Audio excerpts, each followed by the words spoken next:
The text message from Mom lit up my phone screen at exactly 2:47 a.m. Come home immediately.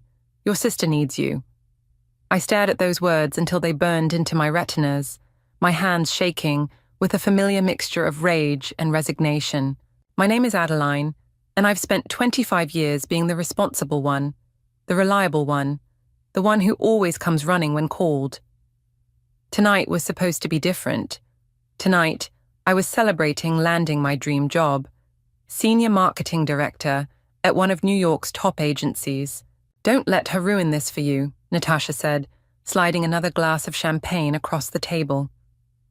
We were the last ones left at the bar, our earlier celebration with colleagues having dwindled down to just us two. You've worked too hard for this. I took a long sip, letting the bubbles fizz against my tongue. You don't understand. Willow's probably having another crisis.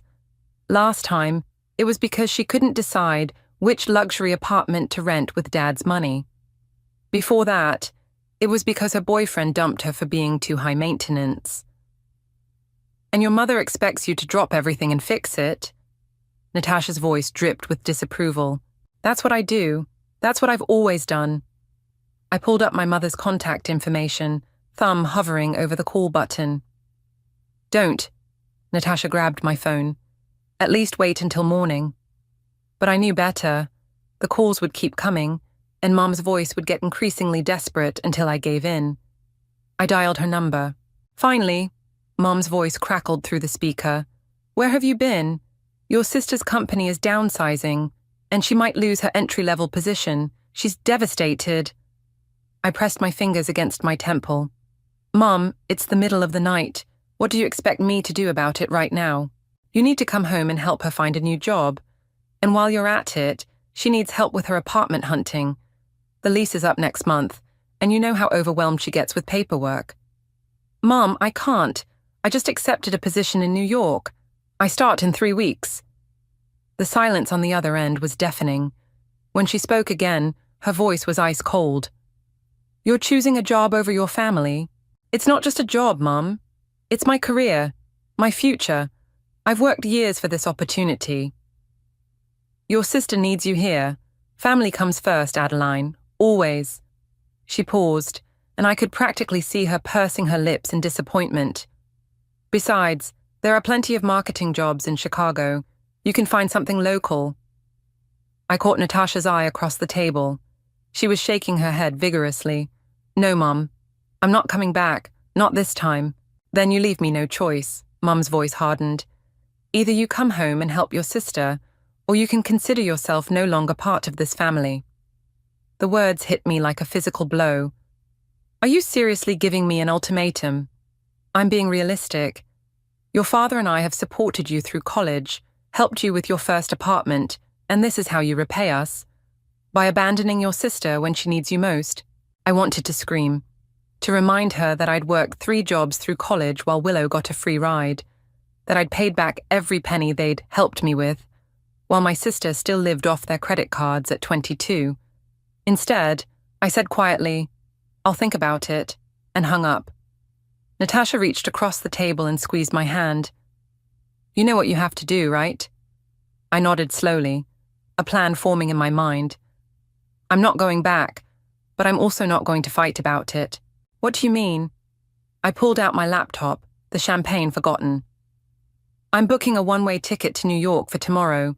No arguments, no dramatic showdown. I'll leave them a letter explaining everything.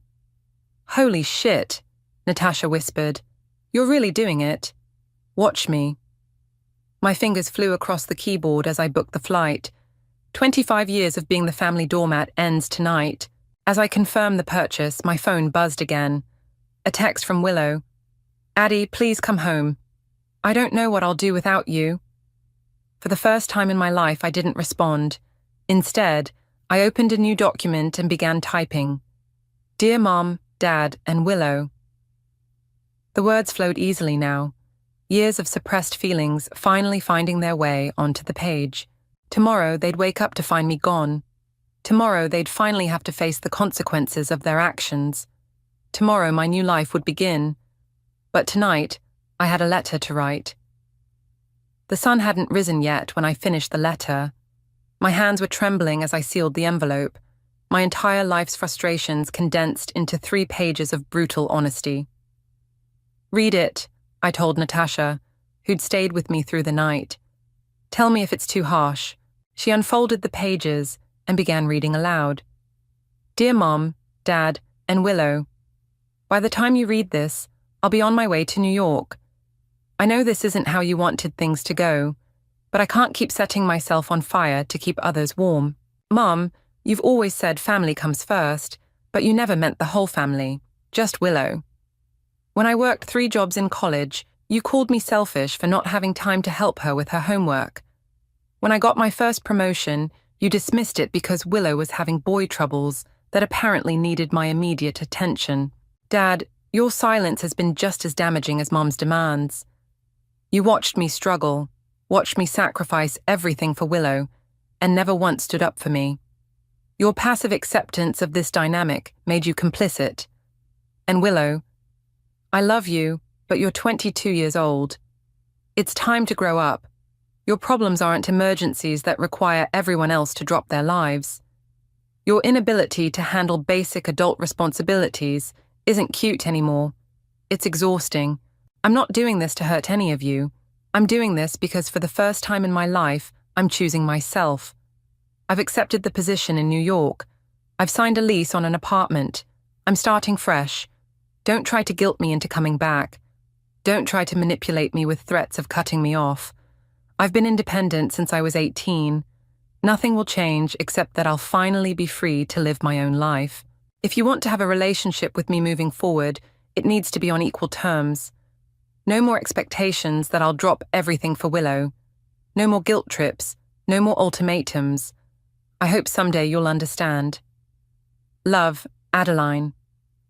Natasha looked up from the letter, her eyes wide. Holy shit, Adeline. This is perfect. I zipped up my suitcase, already packed with the essentials. Everything else would be shipped later. You don't think it's too much? It's exactly enough. She helped me carry my bags to her car. Are you sure you don't want me to drive you to the airport? No, I'll take an Uber. You've done more than enough staying up with me all night. The drive to my parents' house was surreal in the pre-dawn darkness.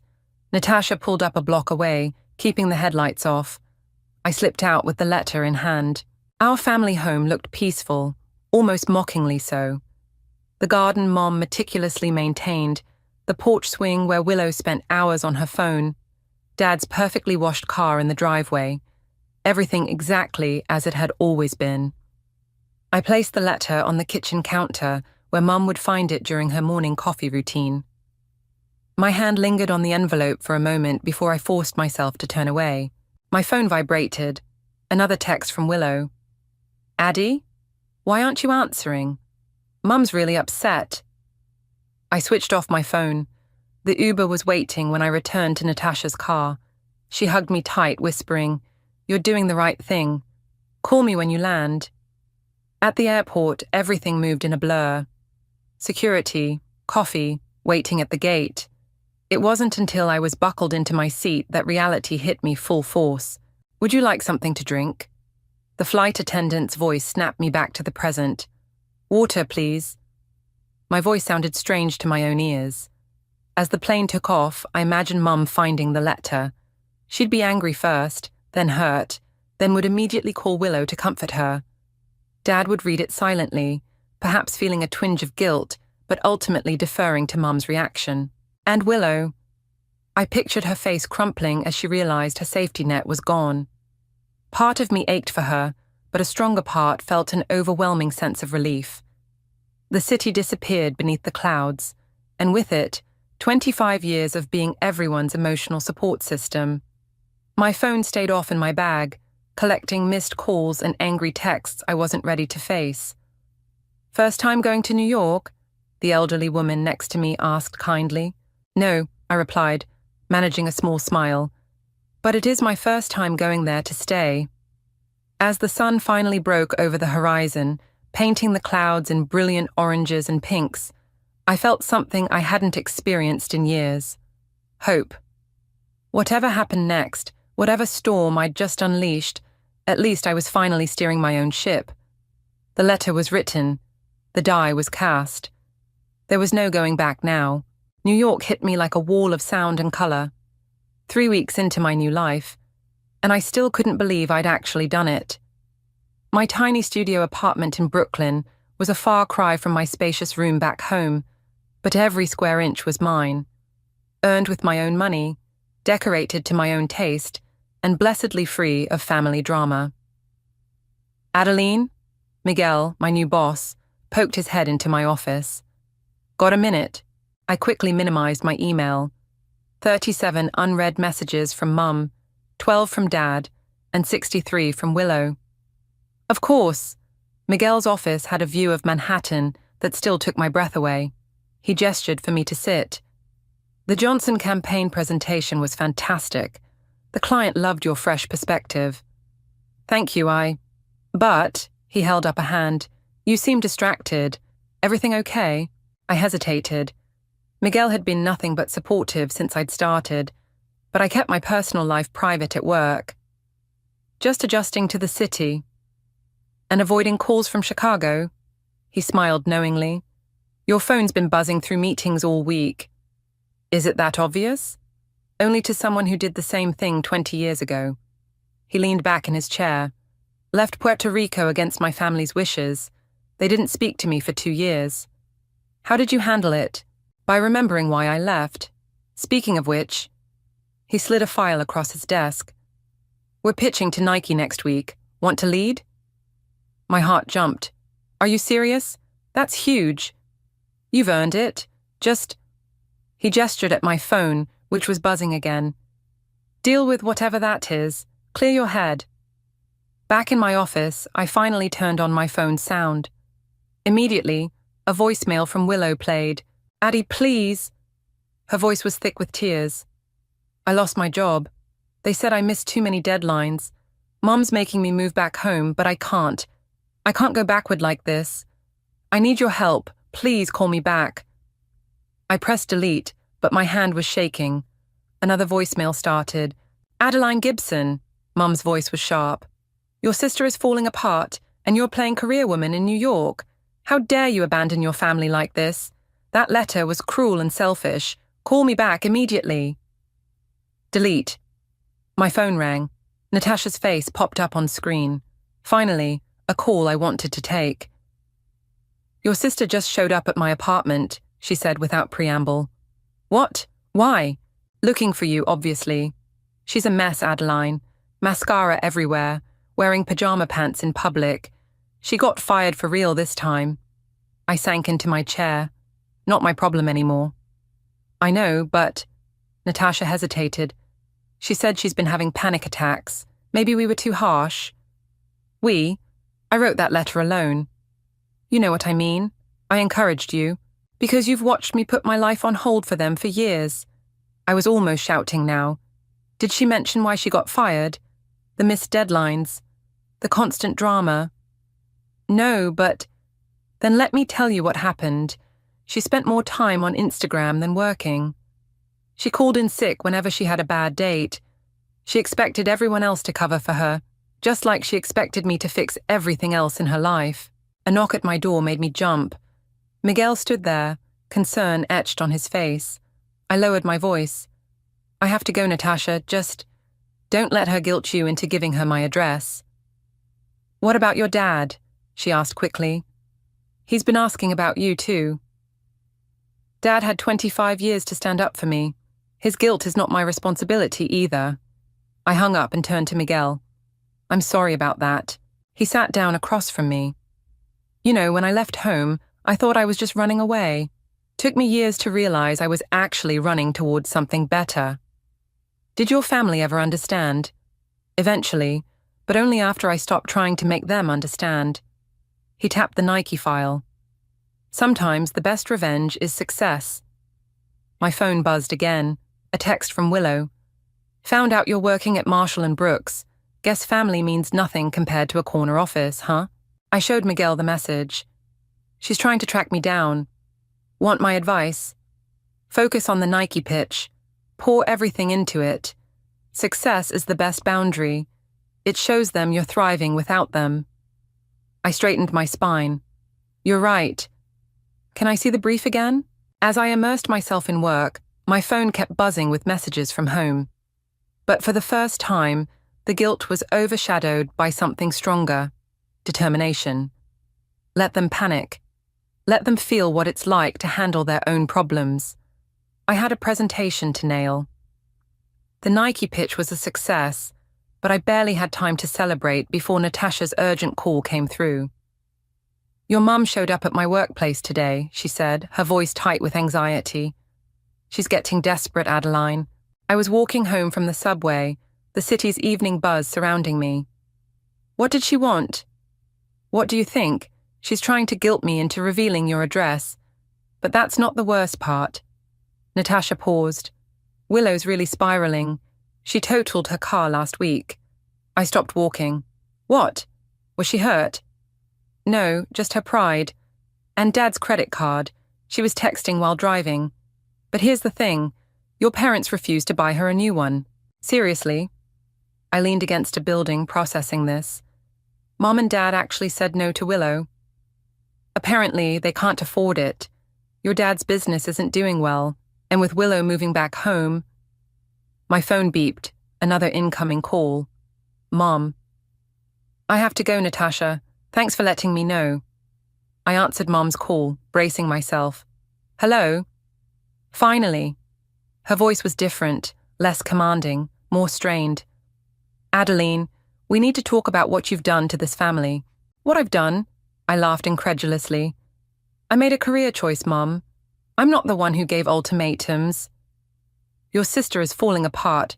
She's had to move back home, she can't find a job, and now she's having anxiety attacks. Is that what you wanted? I clutched my phone tighter. What I wanted was to live my own life without being Willow's permanent backup plan. She's your sister, and I'm your daughter. My voice echoed off the buildings, turning heads of passing strangers. But you never worried about my anxiety, did you? When I was working 3 jobs in college, when I had to cancel my own plans constantly to rescue Willow. A long silence followed. When Mum spoke again, her voice was quieter. We need you to come home, just for a little while. Help her get back on her feet. No, Adeline, please, your father's business is struggling. We can't support her like we used to. So now that you can't enable her anymore, you want me to step in? I started walking again, faster now. That's not happening, Mum. You're being selfish. No, I'm being successful. I just landed the biggest account of my career. I have my own place, my own life. For the first time, I'm putting myself first, and it's working. Another silence. Then, your father wants to speak with you. Dad's voice came through, hesitant as always. Princess, we miss you. My steps faltered.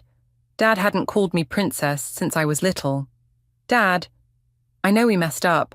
I know I should have done more, said more. Then why didn't you? It was easier not to rock the boat, but seeing what it's done to you, to all of us. He sighed heavily. Willow needs to learn to stand on her own feet. We see that now, but she doesn't know how. That's not my responsibility. No, it's ours. We failed both of you in different ways. His voice cracked. Just don't cut us off completely. Please. I reached my apartment building, fumbling for my keys. I need time, Dad. Space to build my own life without feeling guilty about it. I understand. But Adeline. Yes? I'm proud of you. For being strong enough to leave. For succeeding. I should have said that years ago. Tears pricked at my eyes. Thanks, Dad. After hanging up, I sat on my building stoop, letting the city noise wash over me. My phone buzzed with a text from Willow. Everyone's mad at me, and it's all your fault. I hate you. Minutes later, another. I'm sorry, I don't hate you. I just don't know how to do this without you. I started typing, deleted it, started again. Finally, you'll figure it out. You're stronger than you think. Then I turned off my phone and went upstairs to my apartment. On my desk, the Nike contract sat waiting for my signature. my first major client as lead director. Next to it was a framed photo Natasha had taken the night before I left, my face glowing with determination and champagne. That girl in the photo had been terrified but did it anyway. She deserved my focus now, not the endless drama back home. My laptop pinged with an email from Miguel. Nike loves your ideas. Dinner tomorrow to celebrate. I smiled and replied, yes. Let Willow figure out her own life for once. Let Mom and Dad deal with the consequences of their choices. I had a celebration to plan. The knock on my apartment door came at 11 p.m. on a Tuesday. I wasn't expecting anyone, and my heart nearly stopped when I looked through the peephole. Willow stood there, mascara streaked down her face, clutching a designer suitcase that probably cost more than my rent. I know you're in there, she called out.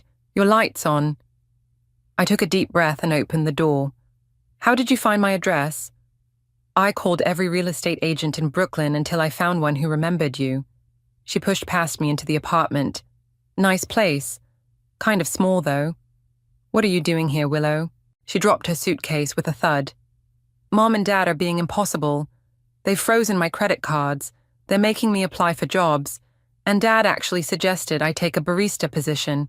Me? A barista? I crossed my arms. The horror.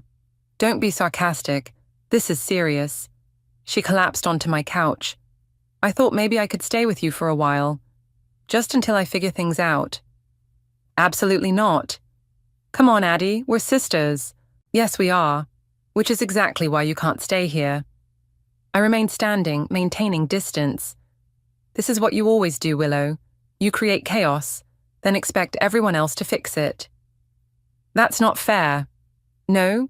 What about my college graduation? You had a crisis because your boyfriend didn't like your dress, and Mom made me skip the ceremony to take you shopping. I was young then. You were 19. I worked my ass off for that degree, and I didn't even get to walk across the stage because you needed attention. Willow's lower lip trembled. Why are you being so mean? I'm not being mean, I'm being honest. I sat in the chair opposite her. Do you know what I was doing when Mom called that night, demanding I come home to help you? She shook her head. I was celebrating landing this job, the biggest opportunity of my career, and Mom expected me to give it up because you might have to face consequences for once in your life. I didn't ask her to do that. No, you never explicitly ask, Willow. You just cry and panic until someone fixes everything for you. She stood up abruptly, pacing my small living room. So, what am I supposed to do?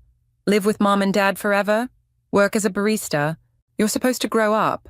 Get a job, any job. Learn to manage your money. Stop expecting other people to solve your problems. Easy for you to say. You've always been the perfect one, the responsible one.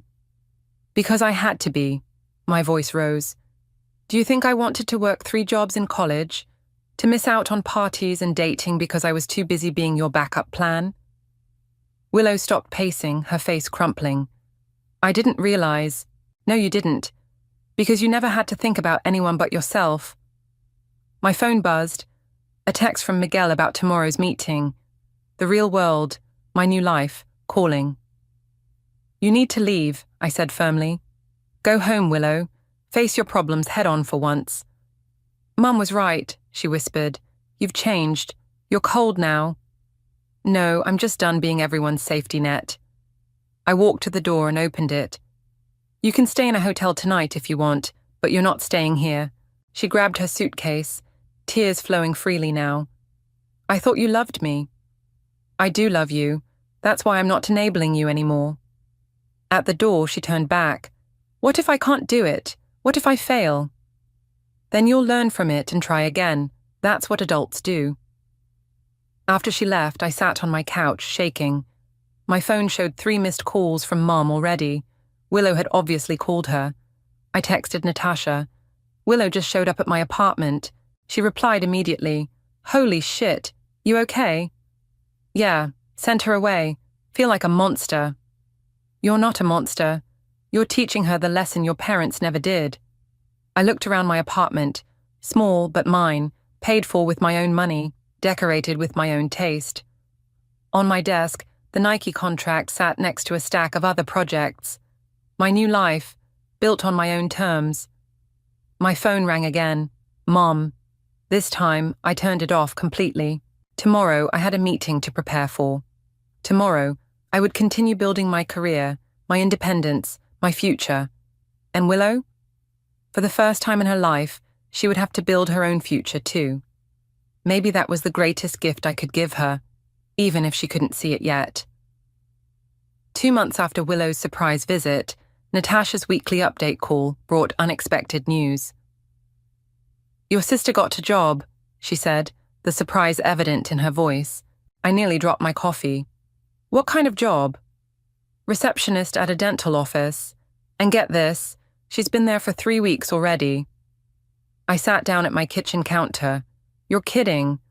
Nope, your mom's been complaining to everyone that it's beneath Willow, but your sister's actually showing up every day. On time. Wow, I struggled to process this information. How do you know all this? I ran into her at Starbucks. She was on her lunch break, wearing scrubs and everything. She seemed different, more grounded. My phone beeped with another call. Miguel. I have to go, Natasha. Work call. Adeline. Miguel's voice was serious. Can you come to the office? Now? 20 minutes later, I sat in his office staring at him in disbelief. Paris? The Nike campaign was so successful, they want us to handle their European launch. 3 months in Paris leading the team. He leaned forward. It's a huge opportunity. When? Next week. I know it's sudden, but... My phone lit up with a text from Dad. Please call. Emergency. I ignored it. I'll do it. You sure? It's a big move, even temporarily. Another text from Dad. It's about my health. Need to talk. My hand froze over the phone. Miguel noticed. Everything okay? I don't know. Can I have an hour? Outside Miguel's office, I called Dad. Princess, his voice was weak. I had a heart attack yesterday. The world tilted sideways. What? Why didn't anyone call me sooner? Your mother wanted to, but I asked her to wait until I could talk to you myself. He paused for breath. It was a mild one. I'm okay. But there's more. What do you mean? The business. I've been struggling for months. The stress. Well, the doctors say I need to step back. Dad. Willow's been amazing, actually. He gave a weak laugh. She's been helping with paperwork, learning the business basics. She wants to try running things while I recover. I sat down hard on a nearby chair. Willow, running the business. She's changed, Adeline. This wake-up call. Losing you. It forced her to grow up. Another pause. Your mother's struggling to accept it, but Willow's really stepping up. My throat tightened. Do you need me to come home? No, Princess. That's why I waited to call. I didn't want you dropping everything and rushing back. We're managing. He coughed slightly. Willow insisted on handling things herself. Said it was time she took responsibility. I wiped away unexpected tears. Who are you, and what have you done with my family? He chuckled, then grew serious.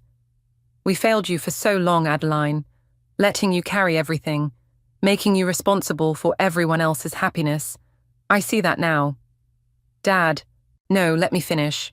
You're leaving. It forced us all to change. Your mother's still adjusting, but she's trying. And Willow, he sounded proud. She's becoming the person she could have been all along if we hadn't babied her so much. Miguel appeared in the doorway, tapping his watch. Dad, I have to go. I'm in the middle of something at work. But I'll call tonight, okay? Of course. Go be successful. We're okay here. I walked back into Miguel's office, my mind spinning. Everything all right? He asked. My dad had a heart attack. Jesus. Look, forget Paris. Family comes first. No. I straightened up. My sister's handling it, and for the first time in my life, I actually believe she can. You sure? I thought about Willow and Scrubs, showing up to work every day. Willow learning the family business. Willow finally growing up. Yes, I'm sure. I picked up the Paris contract. Where do I sign? That night, I called Natasha to tell her about Paris. She squealed with excitement, then turned serious. Your mum called me today, about your dad. I know about the heart attack. No, not that. She wanted me to tell you she's sorry. Actually used those words. I sat in silence, letting that sink in. She said she's been seeing a therapist, working on her control issues. Natasha paused. People can change, Adeline. Yeah, I said softly, looking at my packed suitcase for Paris. I'm starting to believe that. My phone buzzed with a text from Willow. Heard about Paris. Congratulations, I mean it. For the first time since I'd left, I felt something shift. Not forgiveness exactly, but possibility. Maybe we all needed to find our own paths to grow up. Paris was everything I'd dreamed of and more. But Dad's second heart attack brought me home after just 6 weeks. Standing outside his hospital room, I barely recognized my sister in her business attire, typing furiously on her laptop. The insurance company's being difficult, Willow said without looking up, but I've got it handled. When was the last time you slept? She finally met my eyes, dark circles evident under her makeup. Tuesday, maybe. I'm trying to run the business, deal with insurance, and coordinate with Dad's doctors. She's not coping well. Where is she? Cafeteria. She stress bakes now. The nurses are getting tired of her muffins. I sat beside her. How bad is it? The doctors say he needs bypass surgery. Triple bypass. Her voice cracked slightly. The business is struggling, and our insurance has a massive deductible. I've been going through the books, trying to figure something out. I can help with the medical bills, I offered. No. Willow's response was immediate. You've got your life in Paris. I've got this. Willow, I mean it, Addie. I'm not that helpless girl anymore. She showed me her laptop screen. Look, I've already restructured some of Dad's business loans. Found ways to cut costs without laying anyone off. I just need to figure out the insurance situation. Mom appeared with a basket of muffins, stopping short when she saw me. Adeline, you're here. Of course I'm here. She set down the muffins and hugged me awkwardly. I didn't think, with your important Paris job. It's Dad, I said simply. Tears filled her eyes. I'm sorry, for everything. I know it's too late, but... Mum, Willow interrupted. The doctor's here. The surgeon explained the procedure, risks, and recovery time. Mom started crying again. Willow took notes on her laptop. I watched them both, feeling like I'd stepped into an alternate universe. The surgery's scheduled for tomorrow morning, the doctor concluded. Any questions? The insurance, Willow began, is approved, a familiar voice said behind us. We turned to see Miguel standing there, looking out of place in his designer suit. What are you doing here? I asked. Handling the insurance situation. He handed Willow some papers. The company's international health coverage extends to immediate family of employees on overseas assignments. I had them backdate it to when you accepted the Paris position. Willow scanned the documents, her hands shaking. This covers everything. The surgery, the recovery, all of it. Miguel, I started, but he held up his hand. The Paris team can handle things for a few more weeks. Take care of your family. After he left, Mom turned to me. He seems nice. He's my boss, Mom. A boss who flew from Paris to help with your father's insurance. She raised an eyebrow. People don't do that for just employees. Can we focus? Willow was back to her laptop. We need to prepare for Dad's recovery. He'll need care at home, physical therapy. I'll handle that, Mom said quietly. I've been talking to someone, a therapist, learning to be more present, less controlling. Mom's actually cooking now, Willow added. Real food, not just stress baking. And you? I asked Willow. How are you really doing with all this? She closed her laptop. Terrified, overwhelmed, but also capable. For the first time in my life, I know I can handle things, even if they're hard, even if I'm scared. Your sister's become quite the businesswoman, Mom said proudly. She reminds me of you sometimes. No, Willow shook her head. I'm not trying to be Adeline anymore. I'm trying to be me, just a better version. Dad was awake when we entered his room. My girls, he smiled weakly. All three of you, together. The surgery's approved, Willow told him. Everything's arranged. Never doubted you for a minute, sweetheart. He turned to me. Paris treating you well? It can wait, I said. Family comes first. Mom flinched at her own words being turned around, but Dad just smiled. No, princess. Family comes first doesn't mean sacrificing yourself. It means supporting each other while everyone grows. He squeezed my hand. Go back to Paris after the surgery. We've got this covered.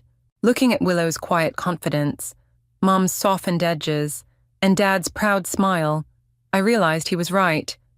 This wasn't the family I'd fled from months ago. We'd all changed, grown, learned to stand on our own and support each other in healthier ways. Okay, I agreed, but I'm staying until you're recovered from surgery. Deal, Willow said. Now, let's talk about your marketing expertise. The business could use some fresh ideas. We spent the night planning, talking, and actually listening to each other. It wasn't perfect, but it was progress, and sometimes that's enough. Welcome to Gibson & Gibson Marketing, Willow greeted me at the door of Dad's renovated office building. What do you think? I stared at the modern glass entrance, the sleek new logo, and the bustling employees visible through the windows. I barely recognize it. Wait until you see inside. She led me through, proudly pointing out changes. We've doubled our client base since implementing your marketing strategies. Dad mostly works from home now, but he comes in for the big meetings. And Mom started her own catering business. Turns out all that stress baking had a silver lining. Willow laughed. She's actually really good at it. In the main conference room, Dad sat at the head of the table, looking healthier than I'd seen him in years. There's my Paris director. Not anymore, I corrected, hugging him. New York's home base now. Paris is just a quarterly visit. Speaking of New York, Willow pulled out a folder. I have a proposal for you. Oh? We want to open a New York branch. Dad and I talked about it and... She took a deep breath. We'd like you to run it. I blinked. What? As an equal partner, Dad added, your sister's ideas and your marketing expertise, you'd be unstoppable. I already have a job. Miguel thought you might say that. Willow smiled knowingly. Miguel? Who do you think approached us about a potential merger? Dad's eyes twinkled. Marshall and Brooks's New York office merging with Gibson & Gibson. You'd head the combined operation. I sat down hard. You've been talking to Miguel? For months. Willow sat beside me. Look, I know our history is complicated, but we're not the same people anymore. I'm not asking you to save me or fix anything. I'm asking you to be my partner. Equal stakes, equal responsibility. What about Mum? Won't she expect... Mum's too busy with her catering company to interfere. Dad chuckled, though she does insist on providing food for all our client meetings. My phone buzzed. Miguel. Have they shown you the proposal yet? You knew about this? I texted back. Who do you think suggested it? You've outgrown being just an employee. Time to build something of your own. Willow watched me nervously. I know it's a lot to consider. Show me the numbers, I interrupted. Her face lit up as she pulled out spreadsheets and projections. We spent hours going through them, debating strategies, building on each other's ideas. This wasn't the old dynamic of me fixing her problems. This was true collaboration. One condition, I said finally. Name it. We keep the offices separate. I run New York, you run Chicago. We coordinate but maintain independence. Already planned for that. She pulled out another document. Draft partnership agreement. Completely equal, completely independent. When did you get so corporate? When I realized I was actually good at it. She smiled. Turns out I just needed to find my own path instead of being pushed onto someone else's. Dad stood up. This calls for celebration. Your mother's been stress baking all morning, waiting for an answer. I haven't said yes yet. Please, Willow scoffed. I saw your face when you were going through those projections. You're in. She was right. The numbers were solid, the strategy sound, and the opportunity perfect. But more than that, the dynamic felt right, equal, healthy. Mum was waiting at their house with a spread that could feed an army. Well, we're going to need a New York office warming party, I said. She hugged me, whispering, I'm so proud of who you've become, who you've helped us all become. Mom's getting sentimental, Willow Stage whispered. Quick, someone give her something to bake. We all laughed, naturally, easily, without the underlying tension that had marked our family gatherings for so long. My phone buzzed again. Miguel. Dinner tonight to celebrate, as your former boss and hopefully something more. I smiled, typing back, yes to both. Looking around at my family, Dad healthy and semi-retired, Mom finding her own passion, Willow standing confidently on her own feet, I realized something profound. Sometimes running away isn't about escape. Sometimes it's about creating enough distance for everyone to grow into who they're meant to be. To Gibson and Gibson, Dad raised his glass, and to the daughters who made it possible. To finding our own paths, Willow added, to healthy boundaries, Mom said softly. I raised my glass, looking at these familiar strangers who had become the family I always hoped we could be. To new beginnings. And this time, I truly meant it.